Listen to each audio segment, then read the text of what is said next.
पिथौरागढ़ में इन दिनों शरदोत्सव की धूम मची हुई है। इस दौरान देव सिंह मैदान में लगे शरदोत्सव मेले में खरीदारी के लिए लोगों की भीड़ उमड़ रही है। पहले के समय में स्थानीय उत्पादक इस मेले का साल भर तक इंतजार करते थे और फिर मेले में वो अपने स्टॉल लगाकर अच्छी खासी आमदनी कर लेते थे। उन्हीं में से एक है भेड़ ऊन से बनी कपड़ों की ये दुकान। ये एक समय में खरीदारों की पहली पसंद हुआ करते थे, लेकिन अब ऊनी कपड़ों को खरीदार ही नहीं मिल पा रहे, जिसकी बड़ी वजह है बाजार में कम दामों में मिलने वाले रेडीमेड कपड़े। दरअसल भेड़ से ऊन निकालकर कपड़े बनाने में काफी खर्चा होता है, जिसकी वजह से ये शुद्ध ऊन से बने कपड़े रेडीमेड कपड़ों की तुलना में महंगे मिलते हैं। लेकिन फिर भी कई खरीदार दुकानदारों से सस्ते कपड़े की मांग करते हैं। एक महिला दुकानदार बताती है कि कितनी मेहनत से वो ये कपड़े बनाया करते हैं। ये जो हाथ का बुनाई है उसमें कटाई से छटाई से लेके बहुत मेहनत है। उसमें बनने में थोड़ा हमारे को चार्ज ज़्यादा लग जाता है, तो कस्टमर हमें सस्ता मांगते हैं, तो समझ नहीं पाते, उन्हें बहुत समझाना पड़ता है। और मार्केट के हिसाब से हम एक्सचेंज भी करते हैं। जैसे हम हिमाचल जाते हैं एग्जीबिशन लगाने, वहाँ का सामान यहाँ ले आते हैं, यहाँ का सामान वहाँ देते हैं, इसलिए थोड़ा सा हो जाता है। नहीं तो जैसे रॉ मटेरियल है हमारा जो वूलन है वो बहुत ही मेहनत है, उसमें मेहनत ही चली जाती है बहुत ज़्यादा। उसमें कटाई छटाई कटाई सब पैसे लग जाते हैं बहुत सारे। हाँ, जिले के उच्च हिमालयी इलाकों में रहने वाले लोग कई वर्षों से इस काम को करते आ रहे हैं। एक दौर था जब देश ही नहीं दुनिया के कई इलाकों में इन कपड़ों की भारी डिमांड हुआ करती थी। शरीर कपा देने वाली इस सर्दी में भी इन कपड़ों की गर्मी का कोई जवाब नहीं। लेकिन आज के दौर में हाथ से बने इन कपड़ों को कम ही पसंद कर रहे हैं, जिसकी वजह से इस काम में वर्षों से जुड़े स्थानीय उत्पादकों के लिए रोजगार का संकट पैदा हो गया है। देखिए, जो यहाँ पे पिथौरागढ़ में जो ये यहाँ पे हाथ से बने हुए हैं काफ़ी गर्म माने जाते हैं और पिथौरागढ़ में काफ़ी कड़ाके की ठंड पड़ती है, तो इस ठंड से बचने और एक अलग ही इसमें लुक आता है। ऐसा लगता है कि हाँ, जो हाथ से बने हुए हैं इसके एक अलग लुक है, एक अलग डिज़ाइन इसका है और ये काफ़ी गर्म होते हैं, तो मुझे लगा कि ये ख़रीदना चाहिए और काफ़ी यूनिक होता है और इसको ख़रीदा है और काफ़ी पूरे सर्दियाँ इससे मेरी चल जाएंगी। पिथौरागढ़ जिले के एक ऐसे स्थानीय उत्पादक है पार्वती खंपा, जो लगभग 50 वर्षों से भेड़ के ऊन के कपड़े बनाने का काम कर रही है। इन्हें राज्य स्तर के कई पुरस्कार भी मिल चुके हैं। इनसे हमारे संवाददाता राकेश पंत ने बात की है, आप खुद सुन लीजिए। पिथौरागढ़ के देव सिंह ग्राउंड में इन दिनों शरदोत्सव की धूम मची हुई है। ऐसे में यहाँ लोग तरह तरह के उत्पादों की खरीदारी के लिए उमड़ रहे हैं। शरदोत्सव खास तौर पर स्थानीय उत्पादों की खरीदारी के लिए भी जाना जाता है। इस वक्त मैं एक ऐसी स्थानीय उत्पाद के पंडाल पर खड़ा हूँ जहाँ भेड़ों से बने हुए ऊन के तमाम जो कपड़े हैं वो मिलते हैं।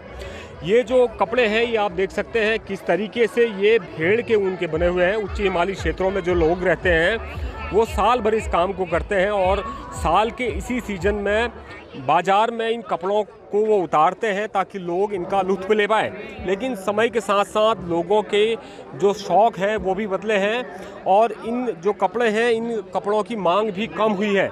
इस वक्त मैं ऐसे ही उत्पाद में मौजूद हूँ जहाँ एक महिला मेरे साथ मौजूद है जो लगभग 50 वर्षों से इसी काम पे लगी है और 50 वर्षों से लगातार ऊन का काम कर रही है।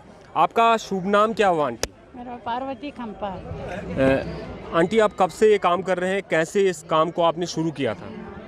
मैं तो ये सन 87 से मैंने सस्ता शुरू किया है खादी बोर्ड से और अभी तक इसी को करते आई हूँ। अब थोड़ा सा ये वूलन में ये बाधा आ रहा है कि ये कम यूज़ कर रहे हैं। हमारा ये जो पब्लिक लोग इसको ज़्यादा कम पसंद कर रहे हैं। वही जो बाज़ारी का ही जो सनटजी का कंबल वंगल है, कहते हैं कि तुम्हारा तो चुभता है, वो होता है, ये होता है, बस वहीं से दुकान मार्किंग हमारा बहुत मुश्किल होता है। बना लो तो किसी से भी बना लो, कहीं गांव घर से बना लो, लेकिन मार्किंग नहीं होता है ना इसका। फिर माल डंबर हो जाता तो कीड़ा लगने का भी डर लगता है। और कैसे तैयार करते हैं पूरा सामान? सूल? हाँ, कैसा ऊन बागेश्वरी चरखा में काटते हैं, तकुआ में काटते हैं और फिर मैंने अंबर चरखा में भी कटवाया है, बनवाती हूँ। सब चीज़, ये जो रांच खड्डी होता है, गांव-गांव में खड्डी लगा होते हैं महिलाओं का, उस खड्डी में ये पंखी बनाते हैं, चुटका बनवाते हैं। जितने भी आपके पास ये परिधान लगे हुए हैं, चाहे वो शॉल हो, कंबल हो, सारे आप भेड़ के ऊन के हैं? हाँ, भेड़ की ऊन है, सारा भेड़ की ऊन है। फिर कोई पश्मीना का भी बड़ा भार बनाती हूँ। पश्मीना तो यहाँ कम बनवाते हैं, और कहीं दूसरा मेरा और सस्ता, हिमाचल सस्ता से कॉन्ट्रैक्ट करती हूँ, वहाँ से माल लाती हूँ, अपना मोटा सामान वहाँ देती हूँ। उत्तराखंड से बाहर भी आप सामान भेजते हैं? हाँ, हिमाचल में जाता है हमारे सामान ना, हिमाचल में जाते हाँ हैं? हाँ, ऐसे अदली बदली ऐसा करते हैं। अब तो कई साल से ऐसा कम हो गया है, वहाँ भी ये ऊनी माल वहाँ भी ज़्यादा पसंद नहीं कर रहे हैं। मतलब जो हाथ से बनाया हुआ सामान है, लोग उसको आप कम पसंद कर रहे हैं? पसंद कर रहे हैं, हाँ। मोटा हुआ है, ये है, सो बोलते हैं। तो इससे आपके व्यापार पे फर्क पड़ा होगा? व्यापार में तो फर्क बहुत पड़ रहा है। अब इसमें जो हमारे साथ वाले भी ये बाजार का ये जो स्वेटर, मशीन की स्वेटर, इससे ही ज़्यादा वही पसंद करते, पब्लिक सारा उसी से पसंद करते हैं। तो हमारा ये सामान बनाने में बहुत असफल हो रहा है।